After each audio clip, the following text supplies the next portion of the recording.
Bon. Bonjour à tous et bienvenue pour notre pile à lire du mois de la fantaisie. À force de parler de la voisine, voilà la voisine. Je sais pas, tu veux dire? Bah oui, coucou à tout le monde. Donc du coup, elle fait le mois de la fantaisie aussi, et eh bien on s'est dit qu'on allait vous partager nos deux piles à lire, comme ça fera 2 fois plus d'idées lecture. Voilà. Donc je vais pas vous présenter le mois de la fantaisie parce que déjà Stéphanie fait bien mieux que nous, et puis voilà. Cette année les menus sont sous le thème des 4 éléments, donc on va commencer par le premier menu, donc l'eau.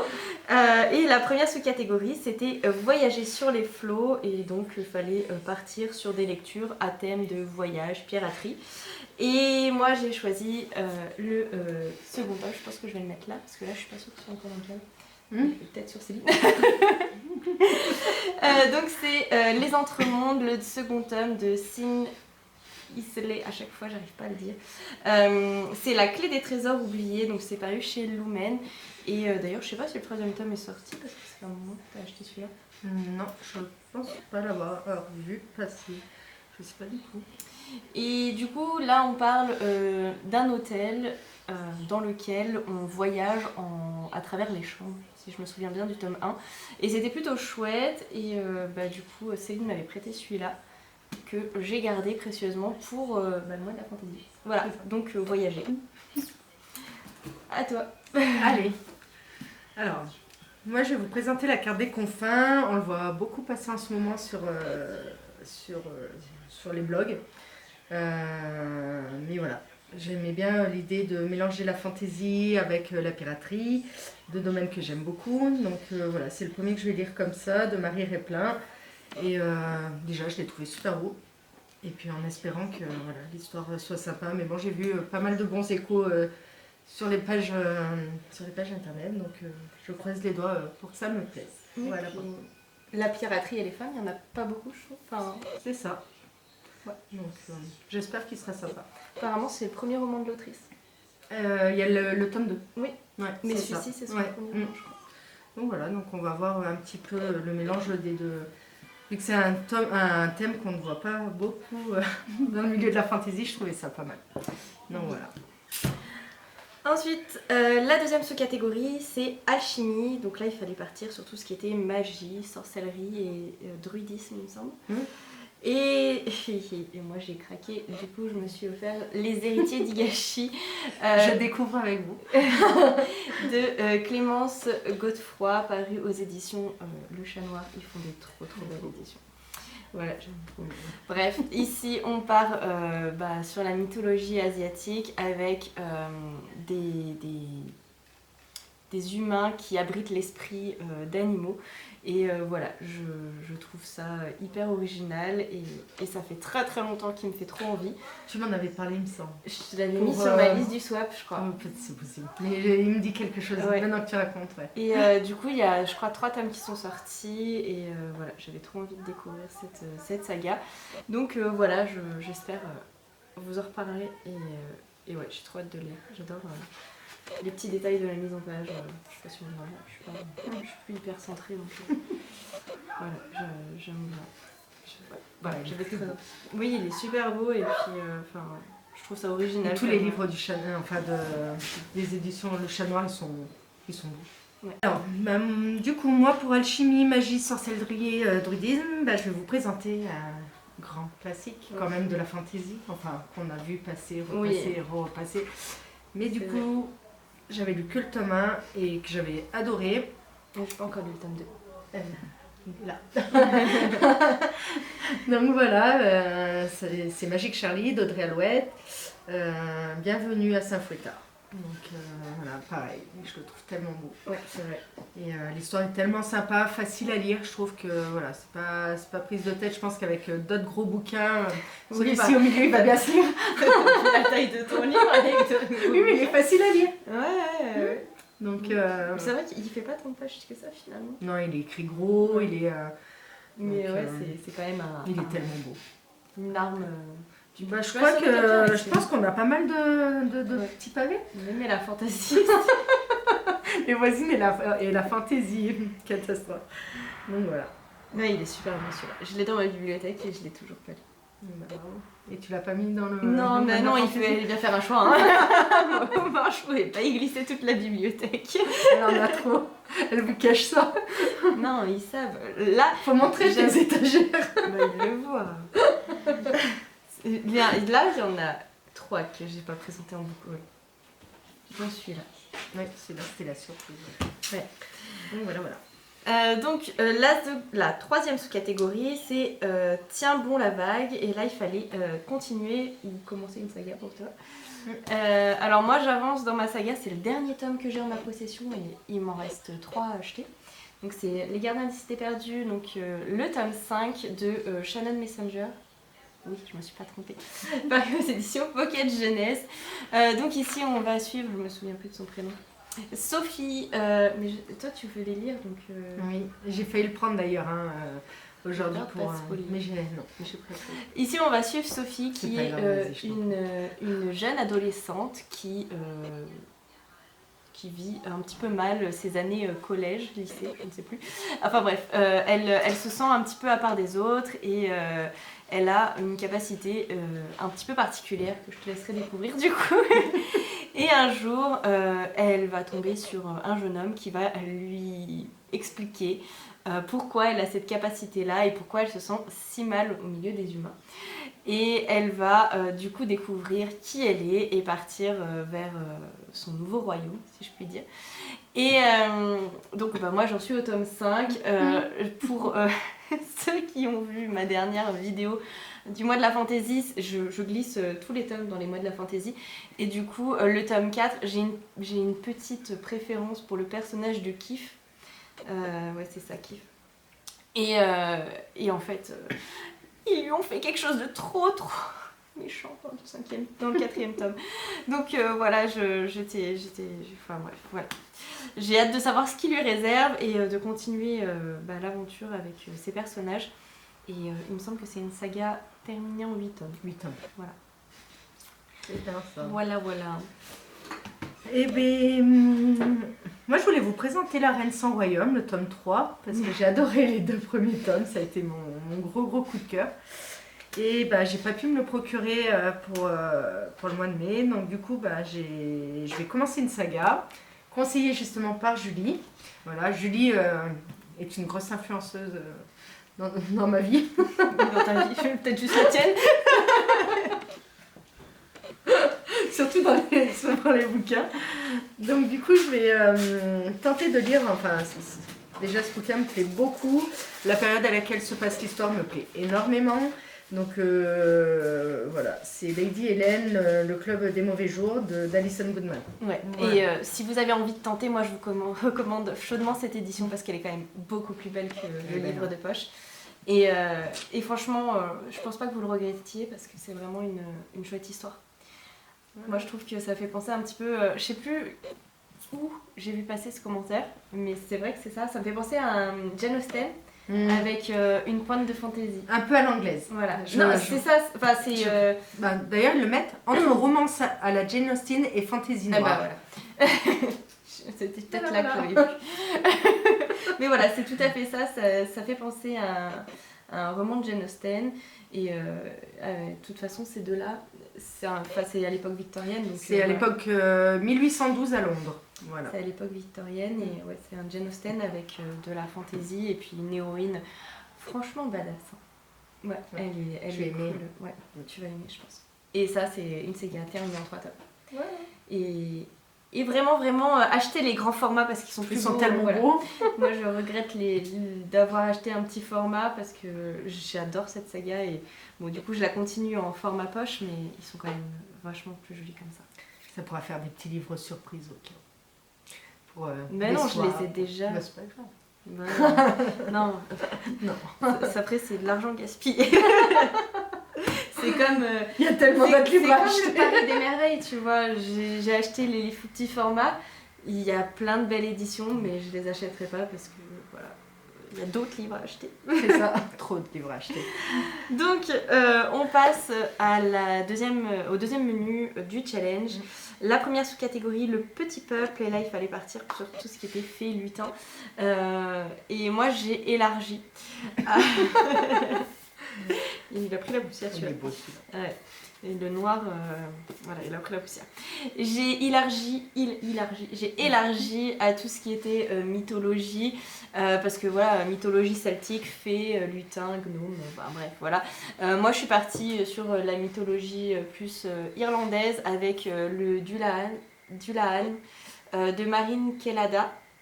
Je crois que c'est de l'auto-édité en fait, je sais même pas, je crois, j'en suis sûre.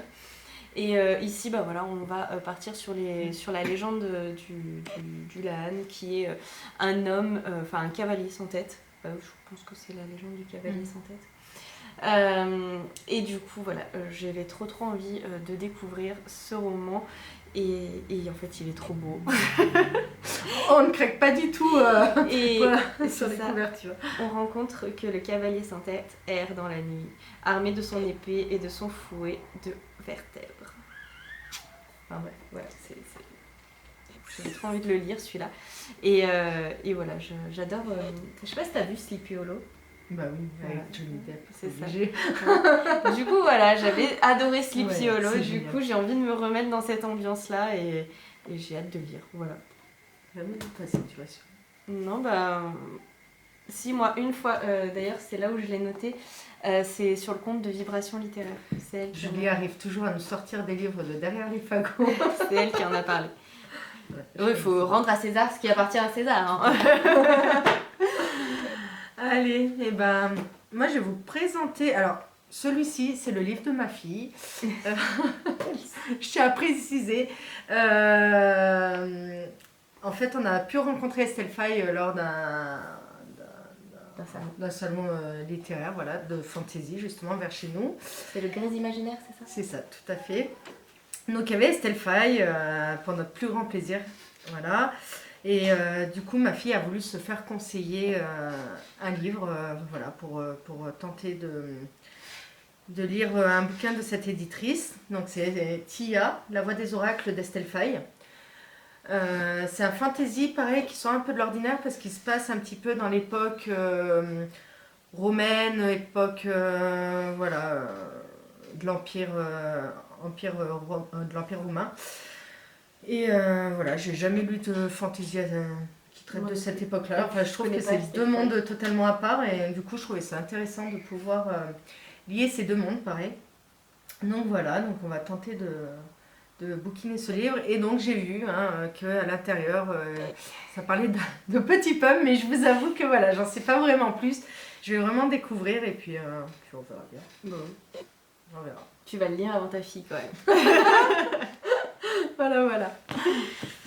Ensuite, la deuxième sous-catégorie du menu, c'est Découvrons le monde. Et là, c'était tout ce qui parlait d'école d'apprentissage.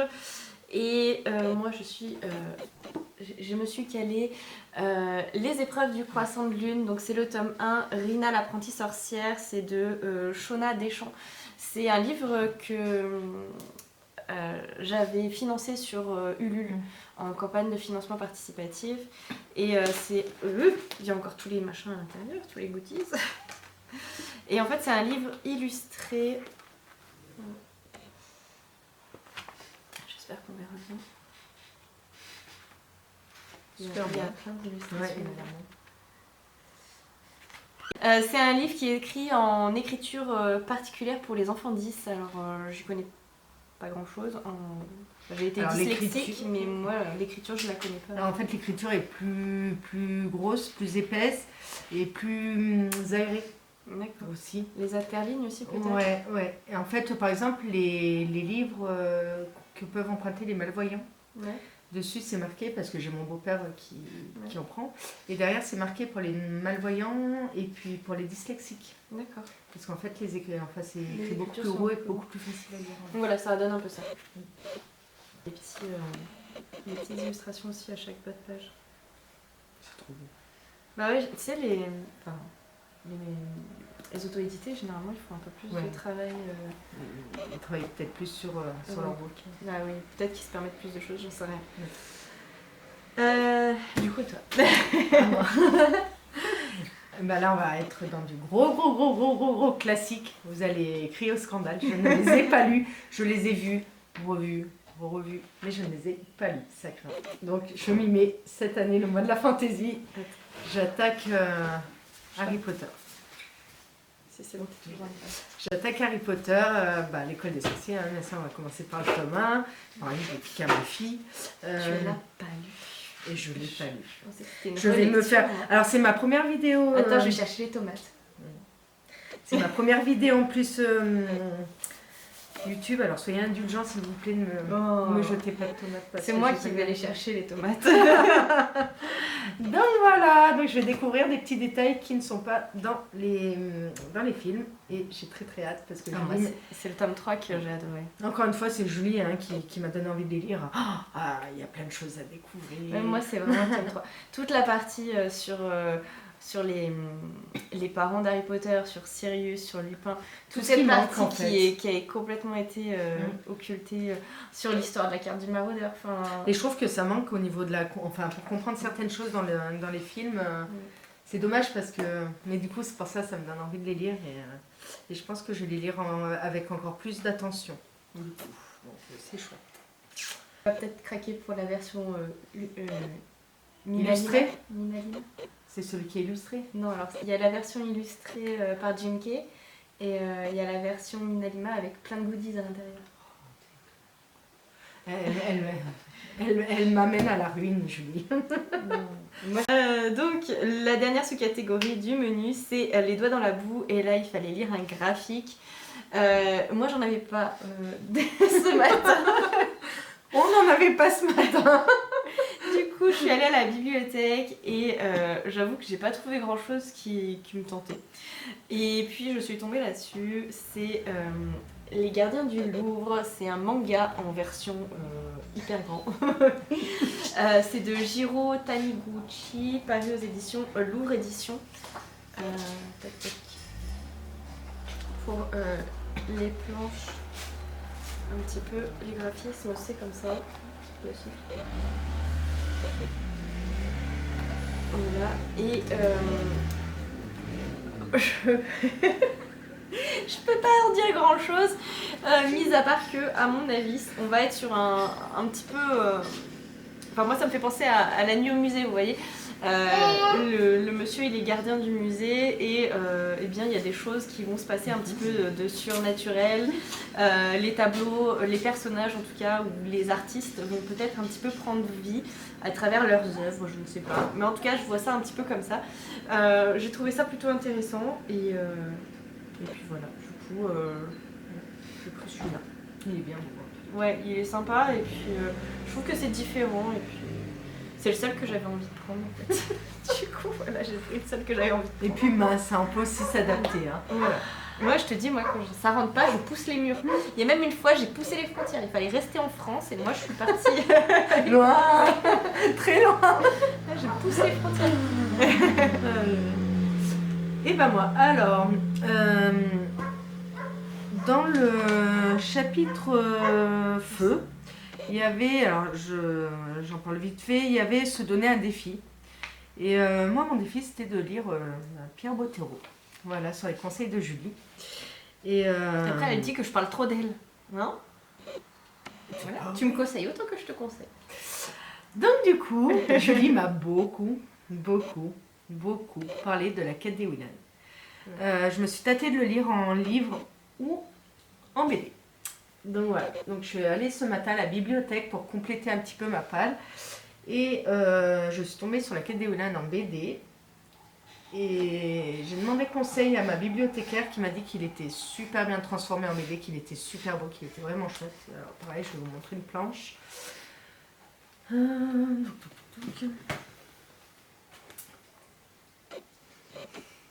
Moi aussi, j'ai un faible.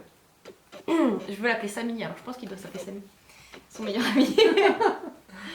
Je l'aime bien. Alors, tous les enfants de bonheur. C'est pas marqué. Donc voilà, donc du coup, je vais suivre les conseils de Julie, hein, on va lire du Pierre Bottero. Et du coup, vous verrez dans ma palle, j'aurai celui-ci en BD, j'aurai un autre en roman. Donc voilà, je vous ferai découvrir la suite après. Je sais pas, moi je l'ai pas lu celle-là, je voulais vraiment le roman. Moi. Elle m'a dit que vraiment il était top aussi en BD. Bon, j'ai dit allez, on va tenter. Comme ça on va découvrir la quête des Willan. Ouais. Non, il est sympa, franchement il est bien. Du coup c'est bon pour ce menu-là. Et donc le troisième menu de ce challenge c'est le feu. Et la première sous-catégorie c'est se brûler les ailes. Et là du coup c'était le défi. Moi... Vous le sentez venir l'échec. Je vous montre le premier parpaing de ma pile à lire. Du coup, mon défi, c'est La Muse des cauchemars de Lenny Taylor. Et non, ce n'est pas parce que c'est une bricasse que je l'ai mis dans ma catégorie défi. C'est parce que j'aimerais bien terminer cette saga. Donc, j'ai lu Le Faiseur de rêves il y a 2 ans, pour le mois de la fantaisie. D'ailleurs, je l'avais un petit peu commencé avant le mois de la fantaisie. Il y a un petit lutin qui vient de passer. Et là, du coup, voilà, ça fait un petit moment que je l'ai acheté et j'ai envie de le terminer parce que c'était beaucoup trop bien. Le Faiseur de rêves, c'est là aussi de la fantaisie orientale. On va suivre Laszlo qui, depuis très très longtemps, se souvient d'une ville, de ce secret, un petit peu comme si c'était un rêve qu'il avait fait. C'est un petit peu brumeux, mais il s'en souvient, c'est là, et il sait que il devrait s'en souvenir mieux, il sait que ça existait, mais il n'arrive pas à s'en souvenir, et en fait on apprend que autour de cette cité, il y a eu une malédiction, et qu'en fait tout le monde en a oublié jusqu'au prénom, jusqu'au nom de cette cité.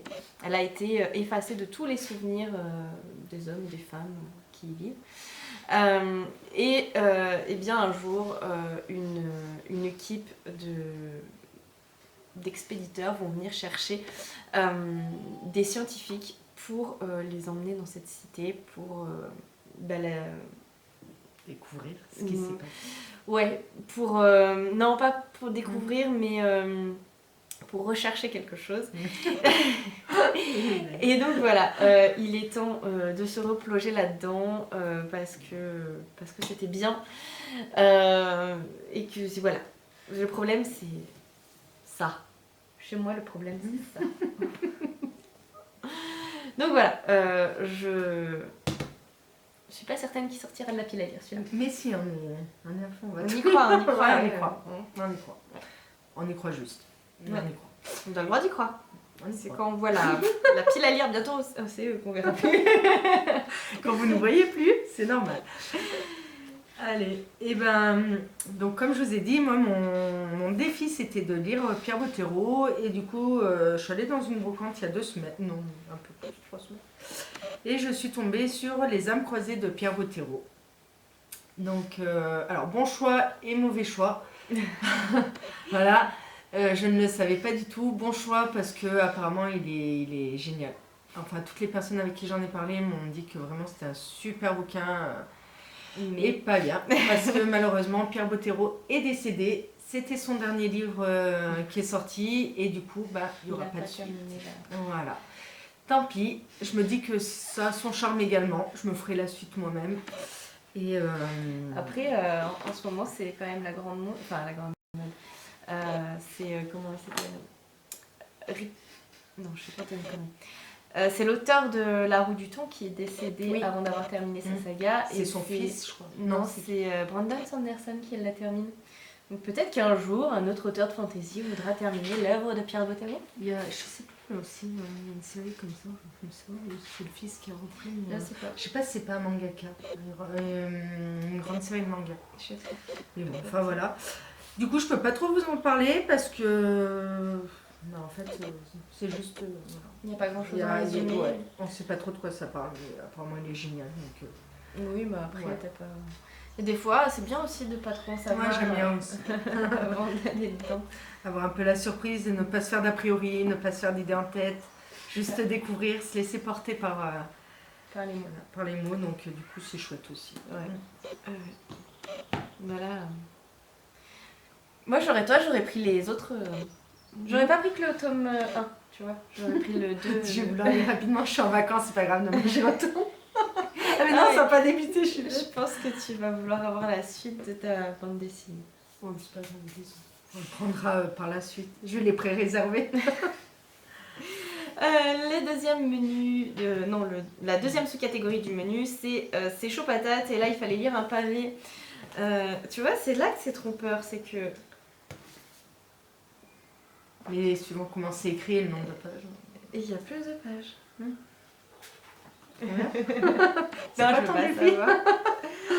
Bah du coup c'est le gros pavé, mais comme je dis, il est plus petit que celui-là et je crois qu'il y a moins de pages. Bref, on s'en fiche. Je voudrais lire La mer sans étoiles d'Erin Morgenstern. J'ai entendu beaucoup de bien de cette autrice pour son roman Le Cirque des rêves. Et en fait, je voulais pas le lire parce que j'en ai justement entendu trop de choses et j'ai envie d'oublier avant de lire ce livre. Celui-ci est sorti l'an dernier et pour le coup, en fait, à chaque fois que j'en voyais passer des avis sur celui-là, je passais. Du coup, j'en sais pas grand-chose et voilà, il faut que je le lise avant de... Voilà, il faut que je le lise, tout simplement, parce que maintenant, ça commence à faire 1 an que je l'ai et... Mais dans ma wishlist, celui-là. Il faut que je le lise, voilà. Donc, beau. C'est ça. Il est beau. Le cirque des rêves aussi, il est beau. Donc voilà, je pourrais pas vous en dire beaucoup plus, à part que je pense qu'on est au milieu des livres. C'est la seule chose que j'ai vu passer. On est dans une bibliothèque au milieu des livres et je pense que le personnage principal a vu son histoire dans un livre. Voilà, je crois que c'est à peu près ça le speech, c'est tout ce que j'en sais et je suis même pas sûre que ce soit réellement ça. C'est pas grave, au moins on va découvrir. Ouais, bah, j'espère pouvoir le lire, mais là, quand je vois tout ça... Allez, alors, moi j'ai un petit peu triché pour celui-ci. Bon, il est pas petit, hein, il est écrit quand même relativement petit. C'est La fileuse d'argent de Naomi Novik, qui a eu pas mal, qui a été bien primé, qu'on a vu passer, repasser, pareil sur il m'inspire énormément. Parce qu'il se passe dans un univers, il me semble, dans le milieu de l'hiver, le froid, enfin voilà, et j'aime beaucoup, Julie le sait, la période de décembre. C'est, voilà, j'aime l'été, mais j'aime beaucoup l'hiver. Donc du coup, je sais pas, il m'a inspiré, je l'ai eu dans un swap. Bon, je l'avais mis sur ma wishlist. Et voilà, donc j'ai un petit peu triché parce qu'il fait 537 pages. Je me suis dit, bon, allez, tout ce qui est au-dessus de 500 pages, on peut le considérer comme un 1. Ouais, mais en fait, c'est qu'il est rentré dans aucune autre catégorie. Je me suis dit, bon, là, il va passer. Mais je voulais absolument le lire pour le mois de la fantaisie 2022. Donc voilà. Je pense que je vais te retrouver desséchée sous ton plaid avec ta petite bougie, même s'il fait 30 degrés. Avec ma bougie orange cannelle, le truc bien de Noël, mon petit thé de Noël, le plaid, et moi desséché dessus. Tu vas mettre comment c'était, vous voyez ça partout sur YouTube cet hiver, la cheminée sur tu sais, en fond. Sur l'écran. Oui. On n'est pas en printemps, on est en hiver. Enfin voilà, donc du coup, c'est vraiment l'univers, l'univers qui m'a énormément influencé. J'avoue que je sais même pas spécialement trop de quoi ça parle. Moi, je l'ai lu quand même, mais voilà. C'est vrai que c'est écrit serré dedans. Ouais, celui-là, je pense que c'est écrit serré. Ça fait pas vraiment des paragraphes. Ça donne pas envie. Ça fait des blocs. Je vous montre. Ça donne pas vraiment envie, mais ouais, ça fait des blocs. Voilà. Donc c'est vraiment. Ouais, mais Céline m'aime pas peur. Hein. Non. Jamais. Jamais. La dernière sous-catégorie du menu, c'est orangé. Et là, il fallait partir sur un livre avec la couverture orange, avec du feu dessus. Et moi, je suis pas du tout dedans. Le nom Non, ardente. Une flamme ardente. Ouais, en fait, à la base, je pensais qu'il était tiré un peu sur le orange. Mais en fait, ça fait plus sable. Mais non, je l'ai pas choisi du tout pour aller là-dedans, je l'avais acheté et je voulais le mettre dedans. Du coup, voilà, j'ai mis Lune ardente, donc c'est le premier cycle Crépuscule de Morgane Rugraff. Jamais le soleil ne pourra éclipser la lune. Écoute, le soleil c'est jaune, hein, voilà. Jaune orangé. Voilà, c'est ocre, c'est ça, Oui. beige, ocre, bref. Voilà, tant pis. Beige. Il n'est pas franchement orangé, mais il sera dans cette sous-catégorie-là, parce que voilà. Du coup, je sais pas du tout de quoi ça va parler. Je sais juste qu'il y a une romance apparemment. C'est tout ce que je pourrais vous en dire parce que j'ai pas lu le résumé. J'ai juste vu beaucoup trop d'avis positifs. Regarde comme c'est joli. Il est super beau. Beaucoup trop d'avis positifs dessus. Ça fait très très longtemps que j'ai envie de le lire et voilà, ça suffit à moi pour craquer et m'acheter un livre. Et puis il fallait que je commence par le tome 1. Julie a toujours le bon moyen pour craquer, la bonne excuse. Vous voyez? Alors là, bah, c'est ma pâle, elle diminue. Y a, bah, là, c'est l'été, il faut que je prenne. Je pense que tout est bon avec Julie. Bah, tout est bon. Hein, voilà. Hein. C'est une bonne addiction le livre, voilà. Du coup, je vous montre un peu les mises en page. Je sais pas bien si vous verrez, mais enfin là c'est sûr l'entête de chapitre, mais on a un chouette petit bout en bas et en haut ici. Voilà, c'est tout kiki, c'est tout mignon. Il y a Rachel et Gretel là qui. Ça je vais le laisser. On part sur du pavé et pareil, j'ai un petit peu triché. Enfin, c'est sur conseil de ma bibliothécaire, faut pas le dire, elle m'a un petit peu influencée. Je cherchais donc du feu ou du orange. Et là, elle venait de recevoir à la bibliothèque ça. Merci. Donc, Les voleurs de fumée en tome 1 et Le monde des démons tome 2 de Sally Green. Donc, voilà. Donc en fait, toi tu prends le tome 2 comme ça, tu lui montres la couverture rouge alors que tu Non. vas lire le tome 1. Alors, en fait, j'ai de la fumée et j'ai du orange. Voilà. Tome 1, tome 2. Hein, bon, je suis pas sûre que je vais tout lire. Mais, donc, là, tu vas lire le tome 1 qui n'est pas du tout orange. mais qu'il y a de la fumée. Excuse-moi, toi, on retrouve quoi sur le tien? Le soleil.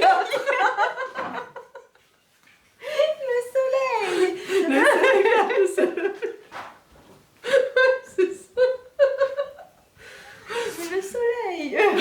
On est un peu des tricheuses, mais ça, faut pas le dire. Oui, oui, le soleil, je le vois bien. Si, il y a les petits... Bah, je suis désolée. Donc voilà, donc du coup, enfin, en tous les cas, le tome 1 était dans ma wishlist, donc ma super bibliothécaire me les avait un peu mis de côté, donc c'est vraiment Elle te cool. les a achetés en fait. Non, Tu non, lui as non, dit que celui-là, tu j'en ai voulais pas les parlé. Non, je lui ai parlé. Non, il arrive la suite qu'elle a acheté parce que j'ai adoré, c'est ma révélation 2021-2022, je vous montrerai après. Mais non, c'est que elle est extraordinaire et que elle s'est conseillée ses clients au cas par cas. Donc voilà, donc c'est 2 beaux pavés. À la base, je savais pas du tout quoi mettre dedans, mais bon, bah voilà, je suis repartie avec 2 bouquins. Donc, Ouais, c'est cool. Ouais, je te jure, bientôt on verra plus rien là-haut. on a trop de pavés. Donc le dernier menu et s'il fallait hein, que ça s'arrête à un moment. La première sous-catégorie c'est léger comme l'air et après tous ces gros bébés il fallait bien mettre un petit bonbon. Il fallait un livre de poche ou un livre petit, enfin avec pas trop de pages. Moi j'ai les deux, hein, il fait 277 pages et tu rentres il est bien petit. dans tous les critères. Ouais. Toi. Donc j'ai choisi alors je crois que c'est le nouveau de Brandon Sanderson qui est sorti bah là je crois soit fin d'année soit début d'année il me semble. C'est Les enfants de l'innommé paru aux éditions Le Livre de Poche. Et ici, j'ai lu le résumé, hein, bien sûr. Mais de ce que je m'en souviens, on va suivre 2 jumelles qui sont maudites. Il y en a une qui vit le jour. Attendez, je vais lire la phrase, ce serait... non, la première est aveugle le jour et capable de repousser les créatures du mal par son chant. Et la seconde est aveugle la nuit et c'est une épéiste inégale. Voilà. Donc j'avais très envie de lire un second livre de Brandon Sanderson. Le problème c'est que tous ces livres c'est des énormes pavasses ou des Celui sagas que à t'as rallonge. lu, le dernier c'était Elantris, hein, Mais j'ai aussi le premier tome de sa saga La Voix des Rois. Mais en fait ils font 1000 pages. Et Elantris, j'ai failli le mettre, mais je me suis dit j'ai déjà trop de gros pavés. Mais j'y ai pensé, ouais. Bah, Elantris c'était vraiment bien. Voilà pour celui-là, et celui-là je pense qu'il sera lu parce que c'est le plus petit de tous. Besoin de légèreté. C'est ça. Ah là là. Et bah moi, toujours sur les conseils de ma bibliothécaire, je lui ai demandé un petit livre, alors c'est pas un livre de poche, hein, mais je lui ai demandé quand même un petit livre qui soit léger et qui soit dans le domaine de la fantaisie. Donc elle m'a conseillé celui-ci, La volonté du dragon de Lionel Davoust. Davoust, je sais pas comment on dit. Ah, celui-là par contre Ouais, alors moi non plus, jamais vu passer, rien du tout, donc petite découverte. Je vais peut-être vous lire les 3 petites phrases qui vont expliquer un petit peu de quoi ça parle. D'après ma bibliothécaire, voilà, c'est une partie d'échecs entre principalement 2 personnes de milieu qui vont décider du futur en fait. En fait, le résultat de la partie va décider pour le futur, donc je pense que... je sais pas comment... Donc c'est une reine dont les yeux émeraudes lisent l'avenir, un enfant roi passablement fou, gardien d'un savoir oublié. Du déroulement de leur partie d'échecs pourrait bien se décider l'issue de la guerre. Voilà, donc je pense que ça peut être sympa. Elle l'a lu en 2 heures. Voilà, elle m'a dit qu'il était vraiment très bien. Ouais, je connais pas. C'est un one shot, enfin c'est un tome unique Ouais, en fait. c'est ça. Ouais, c'est sympa parfois en fantasy de temps en temps. Ouais, c'est vrai que... C'est beau ça. C'est dedans ou c'est un dessin qui a été rajouté? Non, c'était dedans. Petite illustration. Ouais. Donc on verra. Sympa. La deuxième sous-catégorie c'est créatures ailées et là, dragon. J'ai trop aimé moustique. T'as trouvé avec les moustiques? J'ai trouvé avec les moustiques, oui. Non. Ah. Moi j'y ai mis le premier tome des Lames du Cardinal de Pierre Pével. Hein. Si vous êtes là, vous connaissez mon amour pour Pierre Pével. J'adore son écriture et j'adore les petits passages où il s'adresse au lecteur. Il est dans son roman et puis je sais pas pourquoi à un moment il dit à vous lecteur ou enfin vraiment il s'adresse au lecteur. J'adore. Enfin voilà. Je crois que t'aimes tout pour cet auteur et sa plume. Je vais faire ma fangirl mais j'adore Pierre Pével. J'ai lu que Le Pari des Merveilles, hein, donc j'élargis un peu mes connaissances. S'il nous voit, hein. Oui, bien sûr, ouais. On peut toujours rêver. Bref, voilà pour mon livre Bon, j'arrive plus, voilà, j'y arrive plus. Donc voilà, ici il y a un dragon sur la couverture, je pense qu'on va parler de dragon à une époque un peu l'époque de Cardinal Richelieu, je pense. Donc voilà, une époque que j'aime bien, les 3 mousquetaires. Et Pierre Pével et son imagination, et je pense que ça va être super. Celui-là va être lu. Je pense, oui. Ça fait un moment que je l'ai, mon frère me l'avait offert pour Noël il y a quelques années, et voilà. Alors, moi je vais passer à mon gros coup de cœur 2021-2022. C'est une trilogie qui s'appelle La Dernière Geste, 3e chant. Et là, donc, c'est le tome 3 parce que j'ai lu les 2 premiers qui s'appellent Ordalie. C'est ma petite pépite. Enfin, pour moi, c'est vraiment... J'ai vraiment pris mon pied à lire les 2 premiers. Les personnages, ils sont extraordinaires. L'histoire, j'adore. On va commencer l'histoire avec une princesse qui s'appelle Yuri. Voilà, on va découvrir différents mondes. Et en fait, elle va avoir un rôle un petit peu... Enfin, je vous laisse découvrir parce que j'ai même pas envie de vous en dire trop. Enfin, oui, il y a mon avis sur le premier tome qui est sorti aujourd'hui. Mais j'avoue que plus le temps passe, plus... Au moment, voilà, quand le commence, c'était un petit peu long, c'était vachement introductif. Il y a des... Il pose vraiment la déco, quoi. Enfin, voilà, l'univers et l'ambiance. Et puis en même temps, comme je dis, t'es un peu obligé parce que l'univers de fantasy est vachement dense. Les créatures qu'elle a inventées, il faut les poser, il faut les décrire, il faut expliquer leurs caractéristiques. Voilà, donc c'est normal que ça prenne son temps. Et en fait, plus ça va, ça monte et à la fin, c'était vraiment chouette. Et au final, c'est pas un coup de cœur, mais c'est une très très belle découverte. Tu verras le tome 2. Voilà. En fait, moi ce que j'aimais aussi, c'est que dans chaque tome, alors pas celui-ci, mais je sais de quoi il parle, je me suis déjà...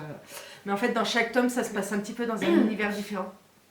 Donc du coup, c'est super sympa parce qu'on s'embête pas. Et les personnages, ils sont juste géniaux. Et dedans, donc, il y a des Ailings, ça s'appelle, je pense qu'on dit comme ça, et Ailing. C'est des personnages ailés. Donc voilà, qui ont un pouvoir de se transformer. Enfin, vous verrez, les personnages sont hyper complexes, mais tellement intéressants. Et je trouvais que vraiment ça changeait des autres univers. Les personnages changent des autres personnages qu'on voit facilement dans d'autres milieux de fantasy. En fait, c'est aussi de la fantasy orientale. Et pour le coup, ça change vraiment de Gardien des Cités Perdues. Voilà, ça change un peu de la fantasy. Je sais pas comment dire, occidentale. Ouais, enfin je le trouve. C'est comme la muse des cauchemars un peu. Enfin, moi je trouve c'est un peu. Que moi je l'aurais plus mis dans un milieu un peu. Justement comme. Steampunk. Ouais, un peu milieu steampunk. Mais après je pense que ça dépend de comment chacun se l'imagine aussi. Pour toi, ça ressemble un peu au Paris des Merveilles. Enfin, c'est un peu dans l'ambiance. C'est pas comme le Paris des Merveilles, mais l'ambiance. Ouais, je sais pas, j'ai ressenti, je sais pas pourquoi. Et ouais, c'est une petite. Enfin, pour moi, c'est vraiment une pépite, cette trilogie. C'est. Faut que tu le mettes plus haut parce que là, il est caché par tes livres. Il est caché par le monticule. Donc voilà. Donc, du coup, dedans, il y a des petits personnages. Avec des ailes, donc ça rentrait bien dans la catégorie et j'espère vraiment vous le faire découvrir parce que il en vaut le coup. Ouais, et puis c'est vrai que, moi je l'ai jamais vu passer sur les. C'est rare. Je l'ai pas vu. Non, c'est assez rare et je me suis rendu compte, je suis sur une page de swap littéraire, voilà, on parle beaucoup et dessus il y en a pas mal qui l'ont dans leur palle quand même. D'accord. Donc du coup, mais moi je l'ai pas vu passer non plus sur les vidéos, rien du tout. Et voilà. Après, c'est plus, je partirais plus quand même sur de la fantaisie adulte qu'enfant, au niveau de l'écriture. Je sais pas ce que t'en penses, mais il y a des passages, il faut être vraiment dedans pour suivre le truc et voilà. Pas non c'est plus. C'est pas enfant, Non. c'est peut-être limite on young adulte. Enfin, non, c'est peut-être adulte. Bah d'ailleurs, il est classé dans les adultes. Ouais, peut-être plus adulte. Donc voilà. Donc, il est peut-être pas le conseiller un. Il est complexe. Ouais, voilà. Pas qu'il y ait... Enfin, alors moi j'ai pas lu le tome 2 et le tome 3, hein, mais dans le tome 1, pas qu'il y ait des scènes violentes, voilà. Mais c'est peut-être un peu. Il y a des petites scènes légèrement violentes, enfin, suivant comment on le perçoit, mais non. C'est plus dans l'écriture que. Oui, du coup. Enfin, c'est complexe quoi. Ouais, voilà. C'est pas hyper simple. Mais j'ai. Bon, et le dernier. Heureusement, sinon on va plus voir. Ouais. Le dernier livre, donc la dernière sous-catégorie, c'est Apprendre à voler. Et là, c'était de la littérature jeunesse. Et moi, je suis partie au pays des contes de Chris Colfer. Donc, c'est le premier tome, Le Sortilège perdu. Ils sont trop beaux, ces deux livres-là. Et tu connais Glee ? La série ? Ouais. Je l'ai jamais lu. Ben, c'est un acteur de Glee, Chris Colfer. Donc, voilà, c'est, je pense, deux jumeaux qui vont basculer dans le monde des contes qu'on connaît, qui ont bercé notre enfance. Je pense que, voilà, on a Blanche-Neige, on a la méchante reine, enfin voilà, le château. Et qui vont, voilà, peut-être sauver les contes, je ne sais pas. Mais j'en ai entendu beaucoup de bien, ça fait longtemps que j'ai envie de les découvrir. Mais le livre, ce format-là est vraiment très très beau. Et le format poche est pas top, enfin moins beau du coup. Du coup, j'avais vraiment envie de les découvrir avec ce format-là, mais j'avais pas envie d'y mettre le prix parce que c'est quand même 17 € et je me suis dit, bon, si c'est trop jeunesse et que ça me plaît pas, voilà. Du coup, je l'ai acheté d'occasion et je regrette pas parce qu'il est vraiment très très beau. Il est un peu abîmé là sur. C'est ce qui donne son charme. Ouais, Il a vécu. En fait, il est pété au niveau de. la tranche. Enfin bref, il est pété là. Et du coup, voilà, je pense que celui-ci aussi sera lu parce que depuis que je l'ai, j'ai très envie de le lire. Et voilà.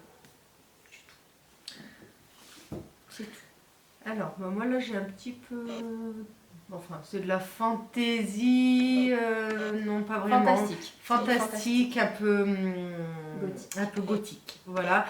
Mais c'est un écrivain que Julie m'a fait découvrir d'ailleurs avec ce livre que j'ai racheté et que je veux absolument relire. Parce que je suis amoureuse de la plume de Vincent Tassi. Voilà, donc c'est l'effroyable porcelaine donc, de Vincent Tassi. Déjà le livre il est juste... je pense que c'est un des plus beaux livres que j'ai... enfin je suis amoureuse de ce bouquin. Le violet déjà il est beau quoi. Voilà, il est glacé. Comme ça, parce que... je sais pas trop si tes livres ils sont pas un peu dans le... Voilà, de Vincent Tassi, donc c'est édition Chat Noir.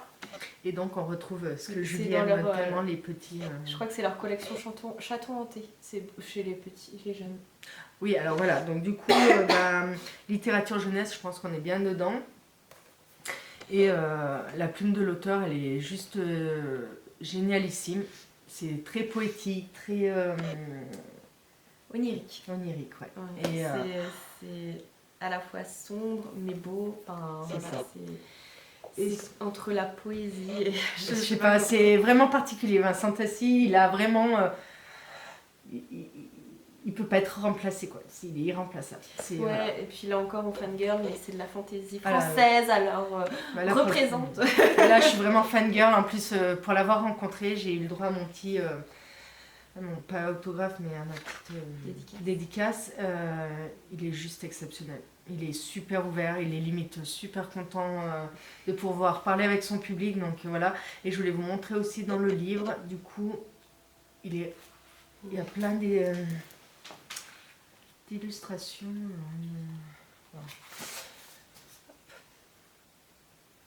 Voilà. Donc bon, du coup on est dans du fantastique.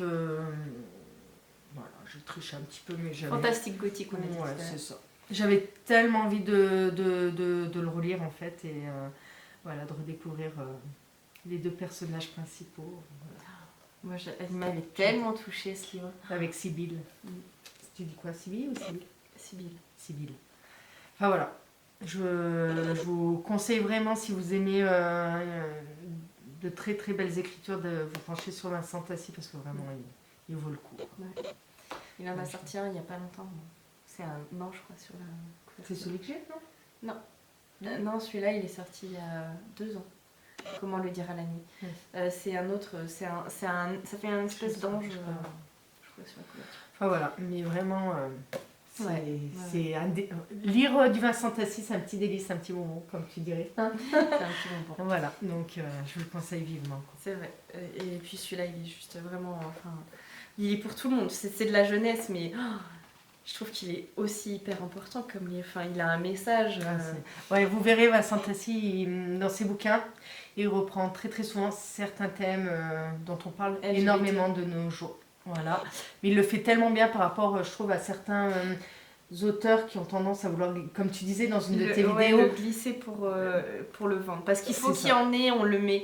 Non, là, Vincent Tassi, non, il le met tellement bien. Du coup, c'est... Enfin, vous verrez, quoi, c'est pas forcé, c'est pas débarqué de nulle part en plein milieu de votre bouquin, hop, on va parler d'homosexualité, hop, on va parler de... Non, c'est vraiment inclus dans l'histoire et c'est tellement bien fait, quoi. Voilà. Vraiment, penchez-vous sur Vincent Tassi. Ouais, vraiment. Ouais, je recommande aussi. C'est pour ça que je me permets de le dire, parce que je sais que t'adores. Et puis Effroyable porcelaine, je pense que ça restera une de mes plus belles lectures. Enfin, il est trop beau ce livre. Pour que je rachète un livre. 3 fois. 3 fois. Pour moi, je l'ai pris pour l'offrir dans un swap. Non, et le tien, j'ai fait signe. Ouais. Mais du coup, voilà, je suis repartie du salon avec mes 3 effroyables porcelaines, plus d'autres de Vincent Tassi. Mais celui-ci, pour avoir envie de le relire, c'est que je ne relis jamais mes bouquins. Mais alors celui-là, je crois qu'il sera lu, relu et il va être usé. Et puis il faut le conseiller aussi. Je pense que c'est une lecture importante. Il faut que les jeunes le lisent, à partir d'un certain âge quand même. Mais il faut le conseiller. Ouais, il faut le faire voyager celui-là. Voilà. Enfin voilà, parce que oui, un auteur qui traite ce thème-là Tellement bien. d'une si belle façon, c'est juste... Et dans pas mal de bouquins, on retrouve d'ailleurs Oui. ça. On voit que c'est un sujet qui lui tient à cœur, je pense, et pas pour, pour être d'actualité. Voilà. Bref, bon, sur ce, on va vous laisser. On espère que la vidéo vous aura plu. Et puis, n'hésitez pas à nous partager, ou à me partager, à nous partager vos piles à lire, parce qu'on aime bien les regarder. C'est ça, on s'assure. Voilà, ça fait gonfler nos wishlists, voir nos piles à lire, nos pales, ouais. parfois. Souvent. Sur ce, on vous souhaite à tous une très très bonne fin de journée. On vous fait plein de gros bisous, à bientôt. Salut, salut. Bisous, salut.